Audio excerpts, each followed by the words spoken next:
बंगाल अध्यात्म, तप, तपस्या और यज्ञ की भूमि है, मगर आज बहुत दुख के साथ मुझे कहना पड़ रहा है, उसी तप की भूमि पे ममता बनर्जी जी ने जिस प्रकार के शासन को स्थान दिया है, आज का माहौल बंगाल में बंग भंग जैसी स्थिति ही बनाई हुई है। नमस्कार, सेंट्रल न्यूज में आपका स्वागत है और मैं हूं आपके साथ सौरभ। बीजेपी के राष्ट्रीय प्रवक्ता संबित पात्रा ने पश्चिम बंगाल की मुख्यमंत्री ममता बनर्जी पर एक बार फिर तीखा हमला बोला है। पात्रा ने आरोप लगाया है कि ममता बनर्जी और उनकी पार्टी तृणमूल कांग्रेस राज्य में रोहिंग्या और अवैध बांग्लादेशी घुसपैठियों को संरक्षण दे रही हैं और उन्हें चुनावी फायदा दिलाने की कोशिश कर रही हैं। संबित पात्रा ने दावा किया कि पश्चिम बंगाल की स्थिति अब बंगा भंगा यानी 1905 में बंगाल के विभाजन जैसी हो चुकी है और राज्य की डेमोग्राफी बदल रही है। उन्होंने कहा कि टीएमसी सरकार बांग्लादेशी और रोहिंग्या घुसपैठियों को बचाने, फर्जी पहचान दस्तावेज देने और मतदाता सूची में उनका नाम जोड़ने के रैकेट को बढ़ावा दे रही है।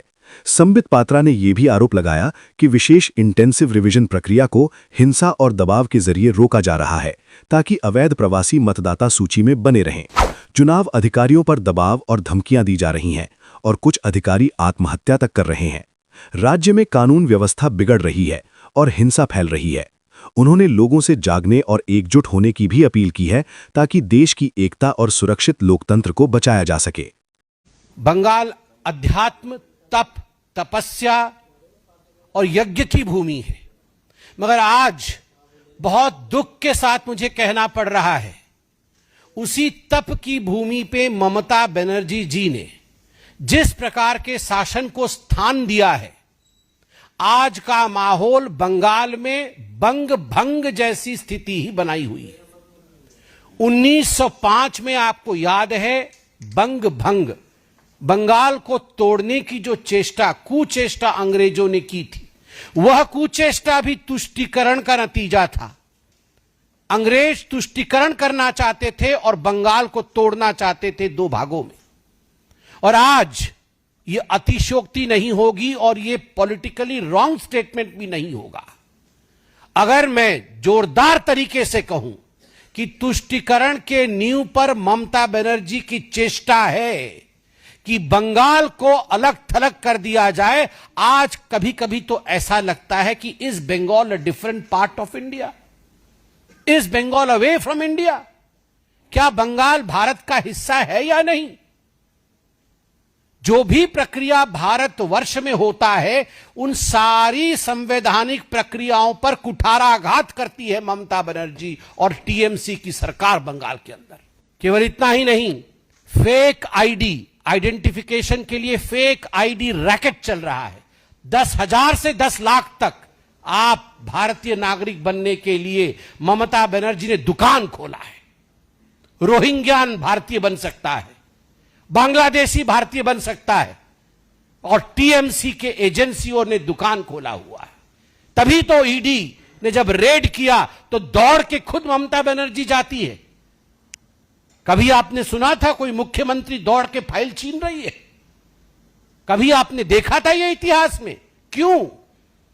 करोड़ों रुपए का घपला हो रहा है केवल घुसपैठियों को हिंदुस्तानी बनाने के लिए, और यह हिंदुस्तान सहेगा नहीं।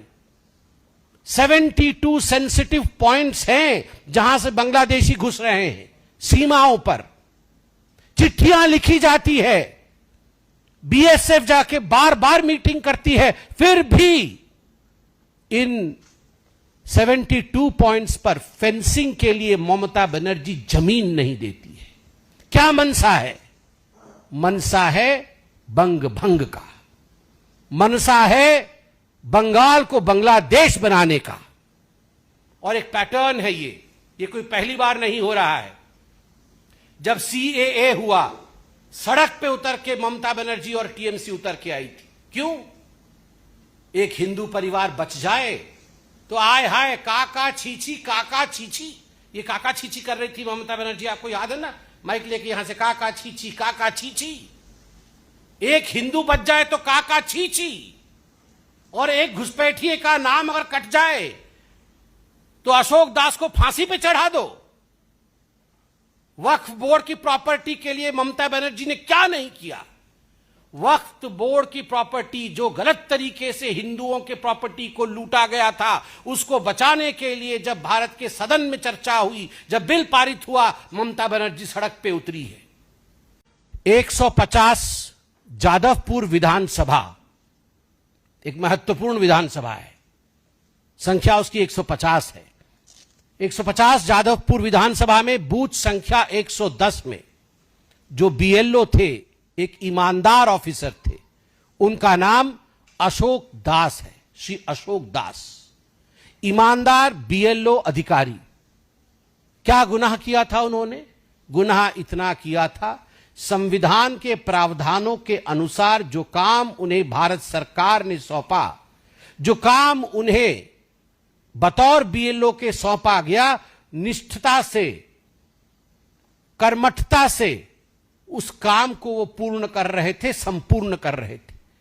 बदले में क्या मिला? बदले में धमकाया गया। मैं नाम ले रहा हूं, वार्ड नंबर 109 के टीएमसी कार्यकर्ता अनन्या बनर्जी और राजू विश्वास ने उन्हें धमकाया कि अगर एक भी घुसपैठिया का नाम कटा, एक भी किसी का नाम कटा, कागज नहीं हो तो नहीं हो, मगर नाम कटा तो तुम, तुम्हारा छोटा सा बच्चा और तुम्हारी पत्नी तक को छोड़ा नहीं जाएगा। जब बार बार धमकियां मिली तो इस व्यक्ति ने, यह है अशोक दास, इस व्यक्ति ने आत्महत्या कर ली। मैं अभी वीडियो देख रहा था, सुन रहा था, अभी एक फोन कॉल, उसकी पत्नी, अशोक दास जी की पत्नी रोकर किसी को कह रही है कि पंखे पे लटक कर मेरे पति की मृत्यु हो गई, उन्होंने सुसाइड कर लिया है, अब मैं क्या करूं? मैं एफआईआर कर रही हूं टीएमसी के विरोध। उन्होंने एफआईआर किया है टीएमसी के विरोध में। और जो करुणा थी उस बहन की आवाज में, आज उस करुणा का सौगंध है कि हमें बदला लेना है लोकतांत्रिक तरीके से।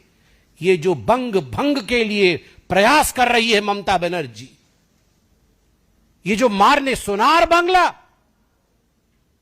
कहा जाता था, सोनार बांग्ला, आज के रक्ताक्त बांग्ला, भैर बांग्ला,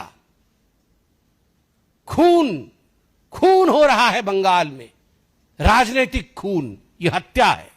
सेंट्रल न्यूज के साथ जुड़े रहिए। बड़ी खबरों के लिए चैनल को सब्सक्राइब जरूर करें ताकि हर खबर आप तक सबसे पहले पहुंचे।